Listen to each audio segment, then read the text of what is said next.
Okay, I think it's 2:00 now, so hello everyone, and thank you for joining Remedy Entertainment webinar.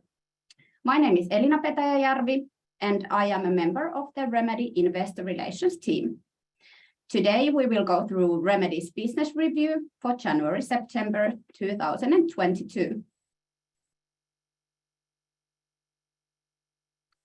With me are Tero Virtala, Remedy CEO, and Terhi Kauppi, Remedy CFO. We will have a Q&A session after the presentation. Okay, Tero, the floor is yours. Okay, Elina, thank you, and hello everyone, and welcome also on my behalf. So, straight on to our Q3. In our third quarter, our revenue grew by 7% to 7.9 million euros. EBITDA decreased to minus 2.3 million euros and operating profit to minus 3 million euros.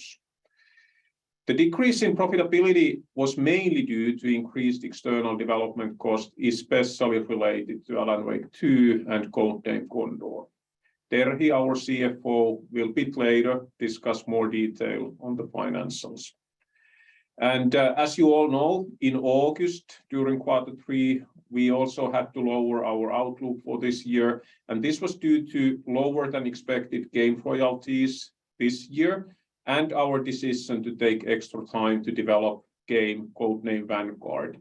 We decided still to keep the game longer in the current proof of concept phase and postpone the expansion of the development team until next year.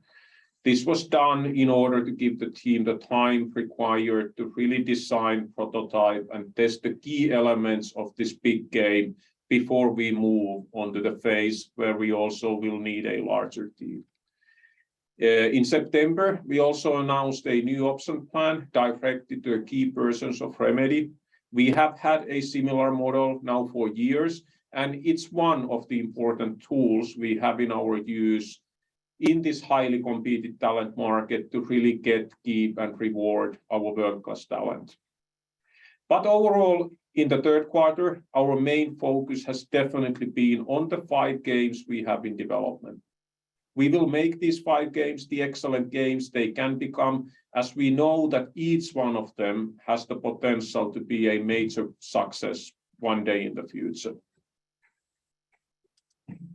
Then, as can be seen from our project portfolio, during the past years, we have successfully built our multi-project model. Our game development capabilities are in good shape, our financial position is strong, and we have the right business partners for each of the 5 games we are developing. 4 of these games, namely Condor, Heron, Alan Wake 2, and Vanguard, they are all based on Remedy-owned brands. And one of these games, Max Payne, is based on an external brand, but has a great strategic fit to us. With our current game roadmap and strengthened development capabilities, we are planning to launch at least 1 new game per year from 23 through 25, accompanied then in addition by additional free and sellable content. Then if we have a closer look on each of these 5 games, first game Codename Condor. So this is the 4-player co-op player versus environment game, a spin-off of Control. Condor continues our collaboration with 505 Games that was started with Control, but this time with the model that supports Remedy to also take next steps in the gaming industry value chain. So Remedy, we are developing the game, of course, but we are also co-financing and co-publishing it with 505 Games. Condor as a development project continues in the proof of concept stage with good progress so far. Our development team has clearly found clever ways how we are utilizing the wider world of Control with game designs that clearly give an interesting cooperative gameplay experience that fits well into the world of Control. And these designs in a service-based games, there are many designs that need to fit together, but the designs are now being prototyped and the gameplay already in this early phase feels fun. And why I'm saying this is that the question, does the game feel fun? It's one of the key questions for any game. And quest for finding the fun in game development at times takes a long time. And the longer it takes, the more uncertainty and risk it builds for the projects in the later stages. So finding the recipe for fun with core gameplay already this early phase has been a very positive and good achievement from our Condor team. Naturally, the game is still in a proof of concept phase, so still there are unproven areas and a lot of work still ahead of us. We are giving the team time to work on a multitude of important game designs and finalize the key pillars before we move the project to the next development phase. Then Codename Heron, the other game in the world of Control. This is the bigger budget Control game. We have already agreed to high-level collaboration terms with our partner 505 Games for the Control. Game is currently in the early phases in concept stage, but has advanced well. And actually, based on this well-progressing early development, the team size has already gradually been increased. We will still keep the team in a moderate size in this early phase and give the time needed to continue concepting and again prototyping the game designs. The Heron team is also in collaboration with our Northlight team, developing selected technologies and tools that we see are needed to realize the ambitious vision that we have with Heron. Then, of course, we have Alan Wake 2. This is the long-awaited sequel to the award-winning 2010 psychological thriller. The sequel, Alan Wake 2, builds on many of the strengths that already existed with Alan Wake, but also brings new elements and takes Alan Wake as an IP to next levels. Alan Wake 2 is a survival horror game with Remedy's take on what survival horror is. We are partnering with Epic Games on this game. Game is in full production and will be launched as planned in 2023. There is still work to be done, but the game is coming together on all fronts at the moment. User testing continues and the feedback so far from the user research has been encouraging. And when I'm personally looking at the game as it is and how it's coming together, I'm confident to say that in 2023, we will launch an excellent game. Then we have game codename Vanguard in development. Our free-to-play cooperative multiplayer game, service-based game. This is co-financed and co-published with our partner Tencent. The game continues in the proof of concept stage, and overall, Vanguard as a service-based free-to-play game will be a game which has a rich world and also selected new elements that will make this game a multiplayer game that stands out from all the other multiplayer games out there. Some of the designs that are needed for that, they are already clear. Some are still taking shape, clarifying. We, of course, have the designs in place, but it's highly important that the team prototypes and tests all these designs before we then move into next phases.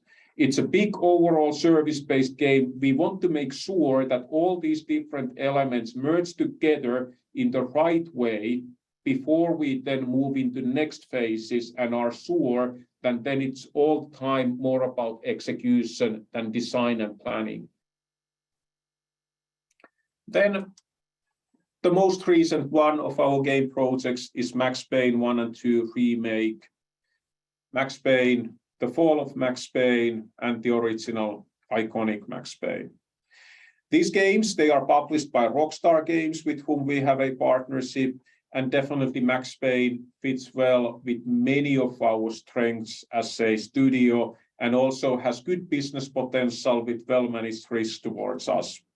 Our team is still in the early phases developing the game and also utilizing quite effectively our production and technology synergies from our different projects, and also developing certain ones that the other projects can utilize.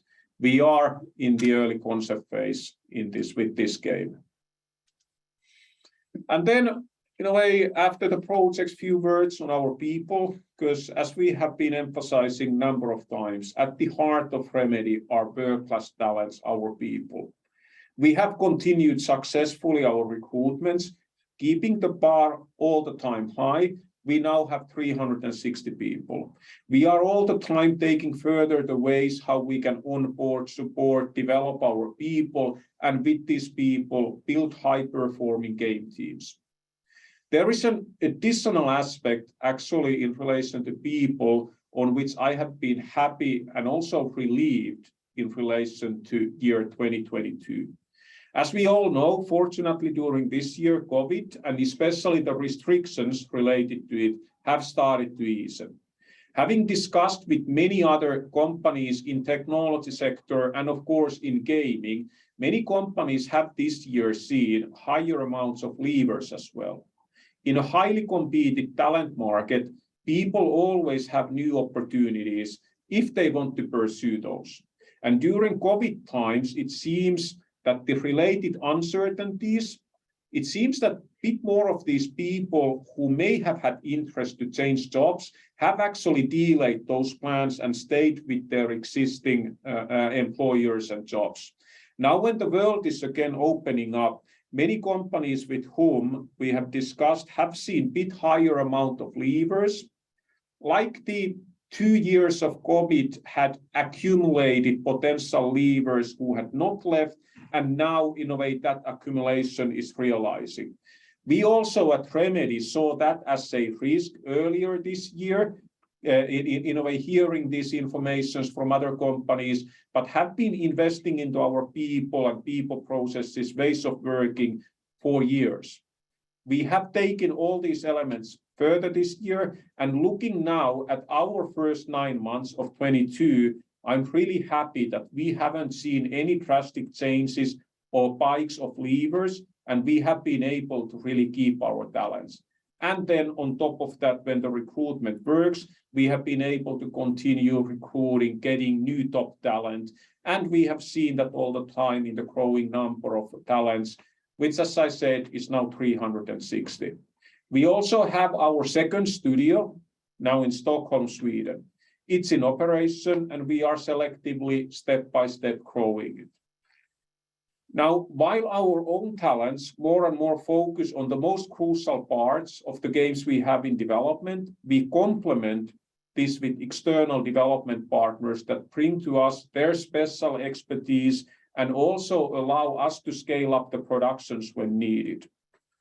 We are seeking all the time for good partners who can bring us valuable competencies, give us scalability, and most of all, help us execute our game projects in the intended scale, time, and quality.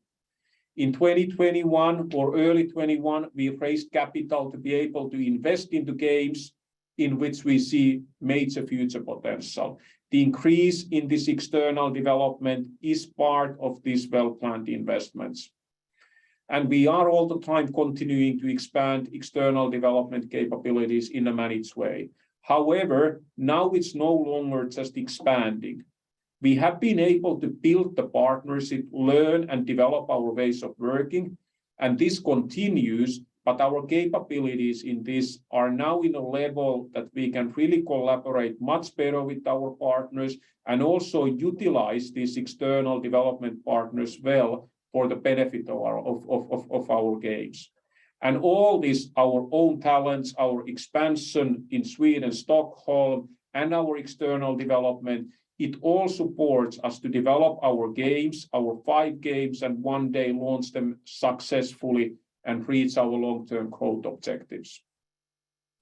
But this is my part, and let's now talk more on financials, and I'll hand over to Terhi. Thank you, Tero. And yes, good afternoon also to everyone on my behalf. Let's take a little bit deeper look into our Q3 financials. Overall, we had revenue growth. The growth was 6.8% year on year. And the composition of our revenue was such that we had 95% of the total development fees and 5% of the total revenue was royalties. The development fees year on year grew by 38%. And the growth was driven mainly by Alan Wake 2 and Max Payne remake projects.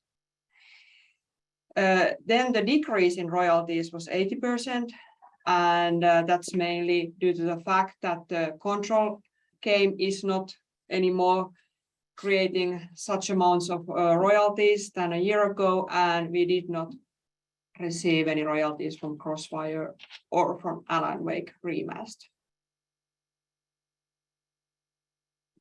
Then looking at the more historical perspective and also the year-to-date numbers, during this year, we have had quite good revenue growth overall, over 20%, and that's like 5 million more of revenue year-to-date than 1 year ago.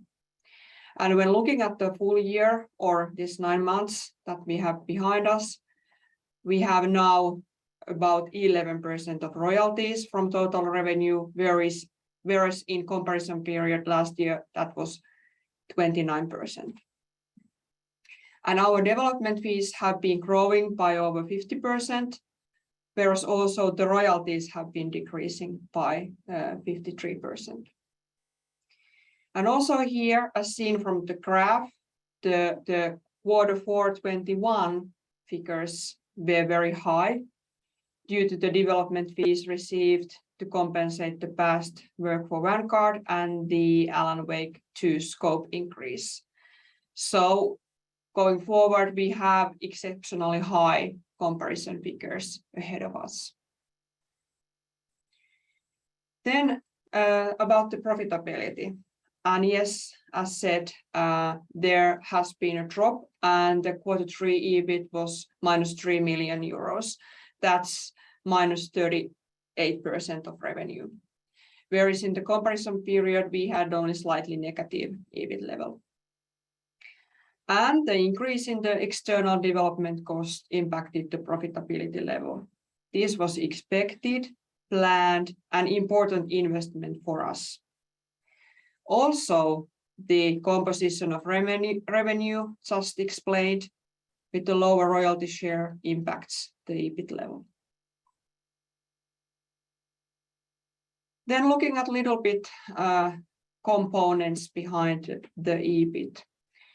The external development fees, without taking into account the netting effect of the capitalization, they increased by 2 million euros year on year to 4.5 million euros, and that's like 74% more than a year ago.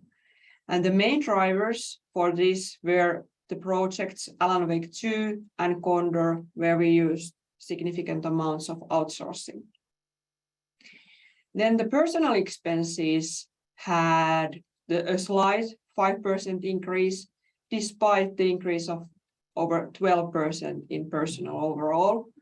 And this is explained by a lower level of bonus accrual, since we have accrued lesser amount of EBIT than a year ago at this time. And the capitalizations were also on lower level, 19% compared into Q3. And the capitalizations are driven by capitalization percentages defined per project. So there is some variation over time. Our cash level and operating cash flow are in a good level. The operating cash flow was on about similar level as in the comparison period, 4.7 million euros. But to remind us, and also seen in the graph, there is quarterly variation. The total cash level is about at the same level than a year ago, so 63 million euros. And we have been able to maintain a good cash position, and that allows us to invest into good quality games as planned. And when we raised the funds from the market in the early 21, the intention was exactly this. We secure the cash position and enable investing in our own games. And that was we have done, and that is now visible in the numbers as predicted. So the current profitability level, as said, is impacted by increased investments to product development, especially our own IPs, and by composition of revenue, so the lower level of royalties. But overall, we see the possibilities for our top line growth and improved profitability in the long run. And that in mind, we make operatively wise decisions, although in short term, this impacts our numbers, because with a strong cash position, we build up basis for the long-term success. And a couple of slides about our portfolio and the long-term opportunities again. So we have a balanced portfolio. I need to change this. Oh, sorry, there's a delay. So first of all, we have these subcontracting type agreements currently with Rockstar Games. We are working there with the partner IP, and we are in a way offsetting the discontinued operations project with this. We are also working with 5off Games and Epic in a model where we own the IP and the publishing partner funds the development either fully or partly, and then we share the game sales profit. And we are taking steps towards the self-publishing, but in a risk-controlled manner. And we are now first starting with co-publishing, like with Project Condor and Vanguard. And these are IPs owned by Remedy. And we do not yet have any projects where we would be self-publishing fully, but this is a future opportunity. And then what does this mean in terms of timing and in terms of revenue potential? When talking about these partner IP projects, during the development phase, already we normally have margin. So that's already, as such, a good business for us. And then additionally, we also have possibility to game sale royalties, but to somewhat lesser extent than in the models where we partner with our publisher and we build up the games based on our own IP. Then during the development phases, there is variation on how profitable is that during that phase, and clearly the fuller, higher profitability possibilities are in the game sales and the royalties. Then when we are moving into more co-publishing model, we are investing more ourselves, but also we have a higher potential in terms of royalties. And yes, we do not yet have the self-publishing model, but there clearly the pure potential in terms of profitability is in the game sales royalties. And in regards to timing, we can see that the more we have projects towards co-publishing, self-publishing, the longer it takes for us to really benefit out of the game sales royalties. And also it's good to know that depending on a publisher agreement, there might be a recouping element before the royalties are paid out. Yes, so please, Tero, you can continue now from here. Okay, thank you. So based on all this, our outlook, as we announced in the early part of Q3 in August, is that with the updated outlook is that we are expecting our revenue to remain at the previous 2021 year's level and operating result to decline significantly compared to year 21.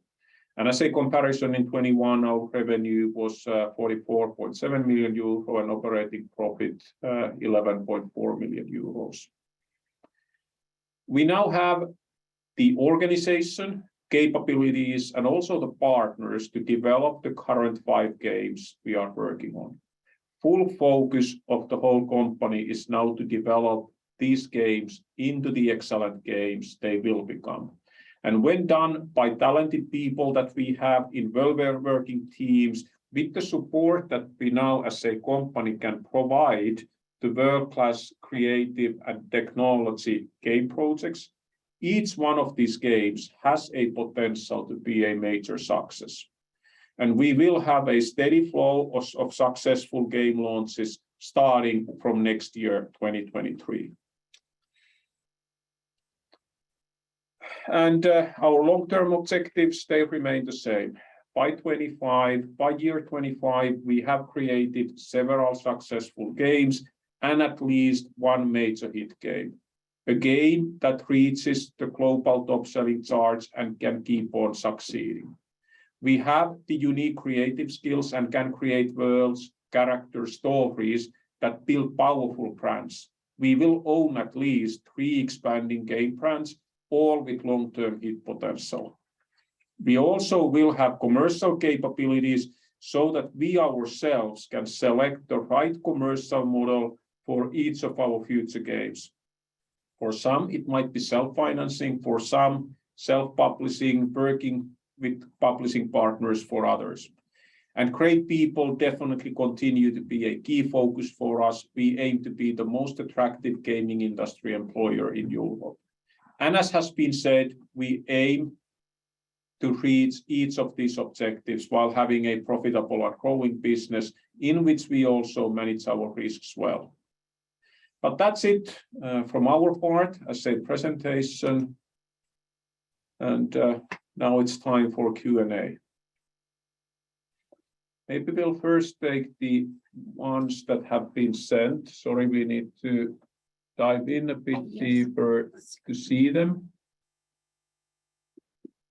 Okay, so the first question is that in the second quarter report, it was mentioned that Condor was moving towards pre-production. Now it's still in a proof of concept phase. Has there been some delay with the project? Condor has been progressing as has been planned. So as was said in the question, in a way, it's all the time moving towards pre-production. And as I just explained in the presentation, there have been a lot of good developments happening in Condor. And now we are following our internal stage gate process where the projects are moving from concept to pre-production to next phases after that. And it's in our own hands to decide when we let the project to move forward. And typically, in a way, when moving on from pre-production, in a way, always after that point, there are still some open questions and uncertainties. We can't, in a way, get the security on all the different designs. And it's our own evaluation that what's the level of open questions or uncertainties that we still accept after that phase. In a way, some companies I know, they are quite loose in this type of evaluations. I think in the past, we have also been looser, in a way more loose. We have been more loose in letting projects to proceed. But one of the learnings that we have had, why we are nowadays much stricter in evaluating projects in these early phases, is that the more we can really prototype and in concrete ways evaluate and validate in the playable build in these early phases, the less surprises and delays, which are then in a way slower to solve and require much more investment in the later phases we will have. So now with Condor, the progress, I would say overall has been good with the game. We have been happy on the work that the team has been doing. We are kind of like all the time moving in a way towards the actual pre-production phase, but we are still in a way requiring the team to prove certain key designs so that we can lock them. And when we move on, we are certain that in a way those questions will not again come to us when the team is bigger and the investments are already higher. Then a second question was that any update on Alan Wake Remastered sales figures? No, in a way concrete update we haven't, or Epic hasn't shared those numbers publicly. But as we said, in a way, the sales are progressing along our own forecasts, but the game hasn't yet recouped and we haven't yet received royalties. We are expecting that the bigger, in a way, sales phases will start happening once at some point, in a way, Alan Wake 2 gets into a phase where it has more marketing, more visibility, and then one day when it's out in the market. Then a question that what are the biggest risks and possible issues in the 5 games that you are developing? Well, in a way, all of these games, they are ambitious games. There are, in a way, what we are aiming to do with all of these games is that they have to be excellent games, but all of them also need to bring in elements that make them stand out, make them unique in the market. So there are new elements in each of these games. And typically, in our type of games, it's really not finding the design. The designs we find that they are quite clear in a way, the creative parts, but being able to execute, implement those in a way that the entity feels really good and fun to play, and then be able to do those in a manageable budget and schedule. That's always the big question. So I wouldn't, in a way, in that sense, maybe start outlining individual issues with each of the projects. Maybe a topic that is good to highlight that we have now spent 6 years in building our multi-project model. And now the organization capabilities, partnerships start to be in place that we really have a functionable multi-project model. There are a number of other gaming companies that at the moment are aiming to build this same model. It will take for them years. It's a challenging model for many to build. I'm really happy what we have been able to do. And now in relation to our games, what we need to pay attention to is that in order to get these synergies from the multi-project model, we need to be quite decisive and strict in keeping the game projects long enough in the early phases, not only for the sake of an individual game. We need to do that for the individual game that we have the designs clear, in a way, prototype proven, so that when we move on, we could be more certain that we don't face big fundamental changes later in the development cycle of that game, because then it's going to take more time and more money. But there is the additional reason that if we face that type of situations later in the life cycle, then in a way, the time to develop that game will be longer and people will be in that game project longer. So freeing up them for the next projects we have in the pipeline will take a longer time. So there is the risk of this type of cascading effect. And that's also one of the reasons why we have learned and we are paying a lot of attention in the early phases of the game development and games that we now have in development. Then maybe Terhi, to you, Yes. the next one. Regarding the fluctuations both in income, royalties, etc., and in costs, external development costs, for example, could you consider giving better forward-looking guidance on those in order to avoid surprises which now seem to be coming or at least perceived to be surprises? So overall, what we have said about our cost level and the investments, we have said for a long time, and especially after we raised the 40 million from the market, that we will be investing heavily in our own IPs. And in practice, what it means that we will recruit more people and we will use more external development. And to really increase those is a rather sort of a steady upwards ongoing process. But then what is affecting the profitability shifts on a quarterly basis is really much the timing of the revenues. And it means the timing of the development fees and the timing of the royalties. And yes, the quarterly numbers are fluctuating, and we have said many times already that is happening and that will happen.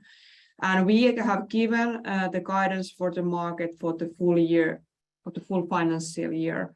And that is what we are forecasting, and that's what we are keeping our eyes on. So on a quarterly basis, we do not give the guidance. Okay, then there is regarding self-publishing. What kind of funding, cash level, what kind of funding or cash level would that require? And assuming that those are much higher, how would you describe those needed financial muscles, and how do you see acquiring those needed financial muscles? Well, we now have the 5 games in development and our full focus is on those. And these 5 games don't yet include full self-publishing or funding. So in that sense, in a way, it would be a question for some of our future games later in the future. And I'm not going to speculate too much on that. But in a way, when interested on the levels, we have said that on average, in a way, our game budgets are between 30 to 60 million euros. And then on top of that comes, in a way, the marketing investments. And typically, when the games are service-based games, they will require also additional development budgets after the first launch. So yes, definitely in our type of games, the in a way financial investments needed for full self-financing and self-publishing, they are significant. But in a way, we want to build a position that one day in the future, we have the full availability to decide on all of our future games, what's the right model. But it's not necessarily still in the future, the model that we should go for. We have always been really good in partnering with world-class, in a way, the biggest gaming industry players in the world. And for us, the most important thing is that we are still at our roots. We are a creative organization. That's the biggest thing that separates us from many of the other, in a way, companies out there. And we have the unique ability to create memorable, long-lasting gaming brands, excellent games out of these brands. That's still the core focus. Now, yes, we do want to make this in a way that they would have the maximum business opportunity and potential. But we see that the most important thing is to consider that how we can build the biggest cake out of these games.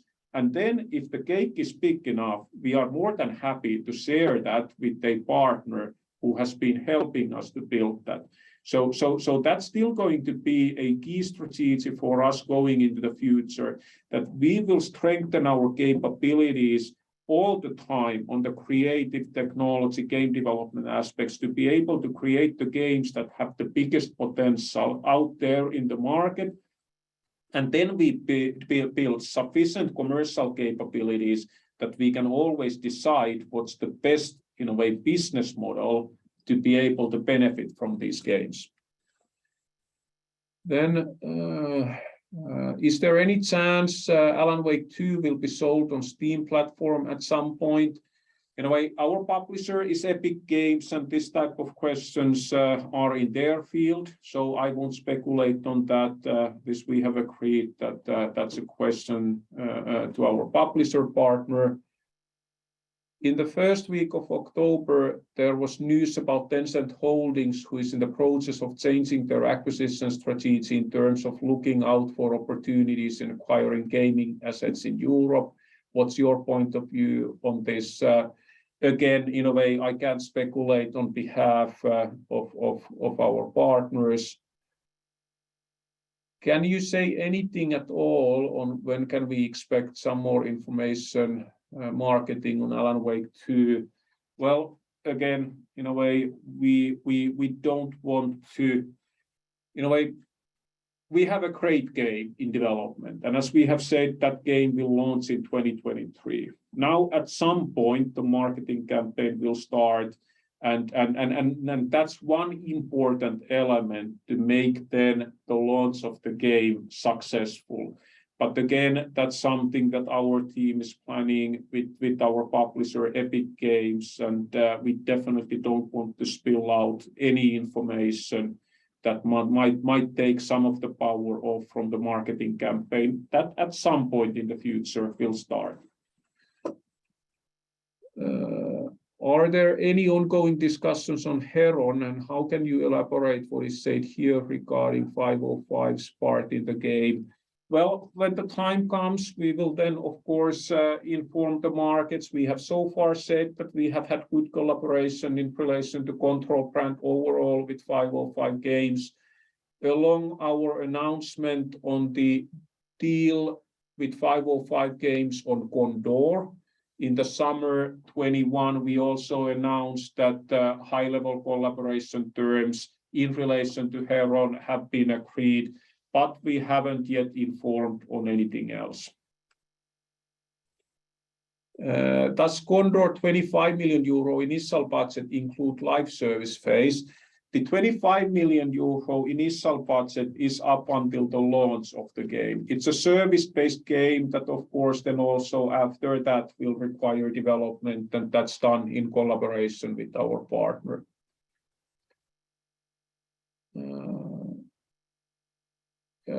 Can you elaborate on your CEO comment that Remedy is evolving towards a higher margin, more scalable consumer business? Are your plans to finance your game projects to a larger extent in the future? Where Terhi just in the presentation presented the one slide that hopefully opened up this question a bit more. So we are now focused on these 5 games we have in development. But especially when we compare to our past, when we had 2 or 3 projects, and in a way, only Control back in those days was a game in which we were co-financing the game and had a bigger revenue sharing part.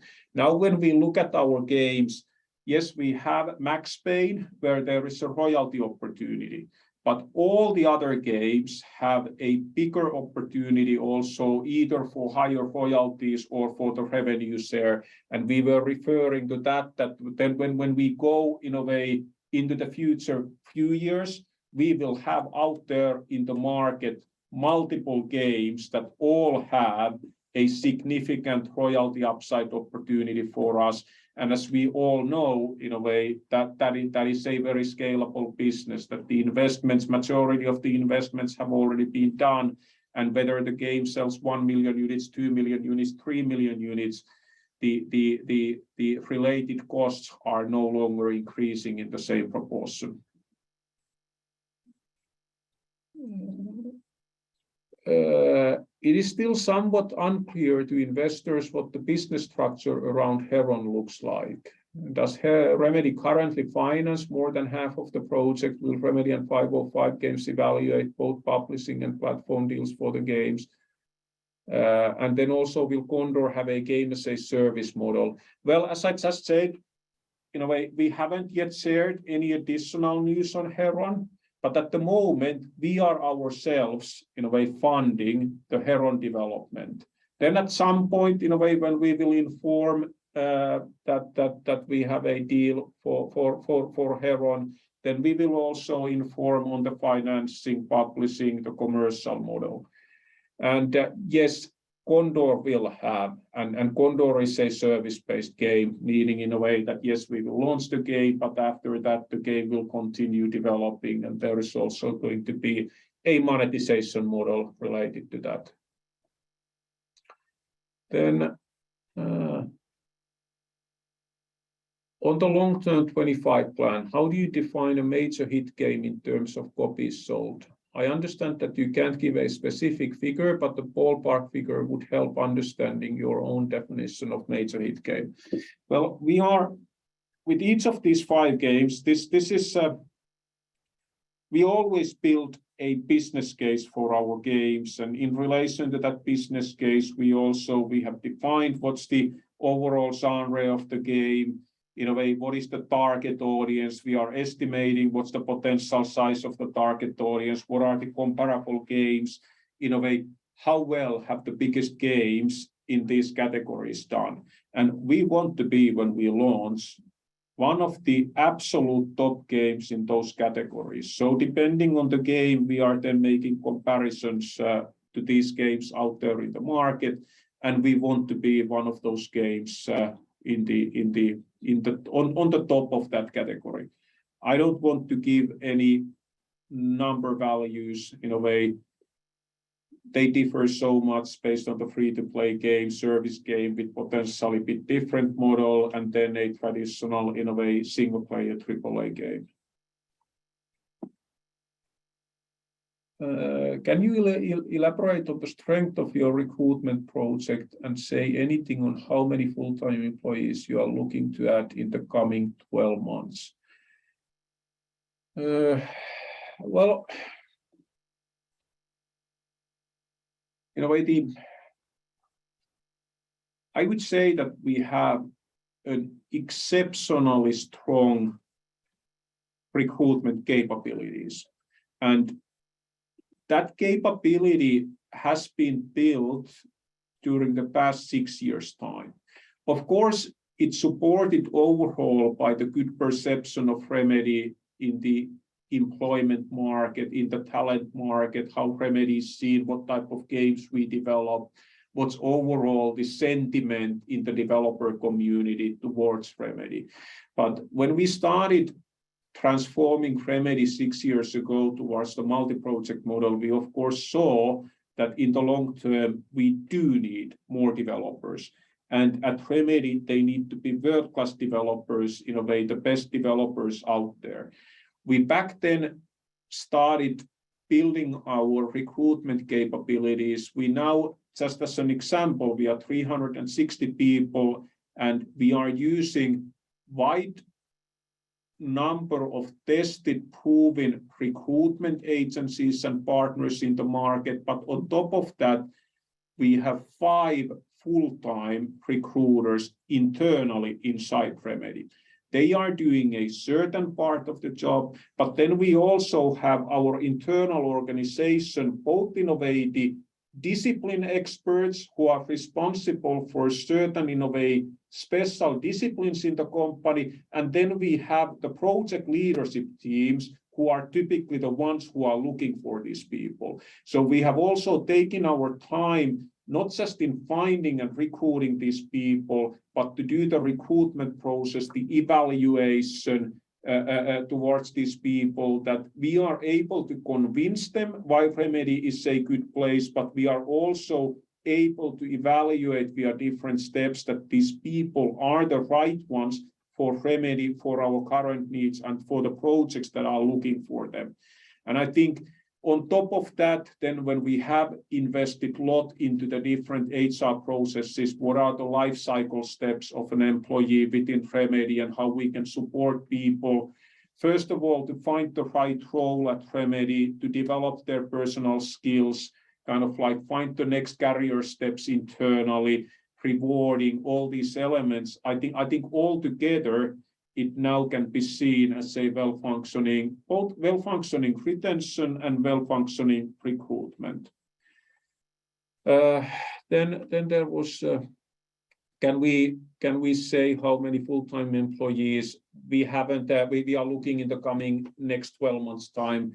We haven't shared that type of information, but just looking at our website, it's visible there.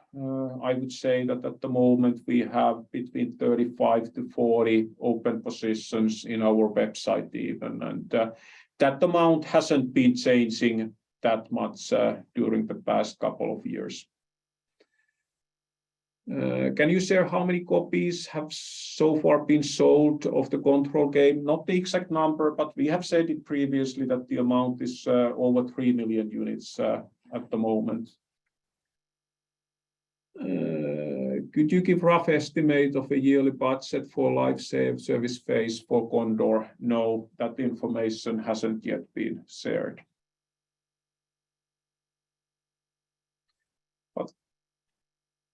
That seemed to be the questions. Good questions. Thank you.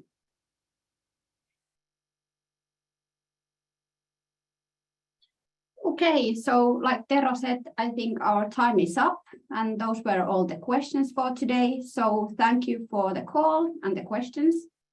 We will be back with the next earnings webinar, that is our financial statements release 2022 on February 10th.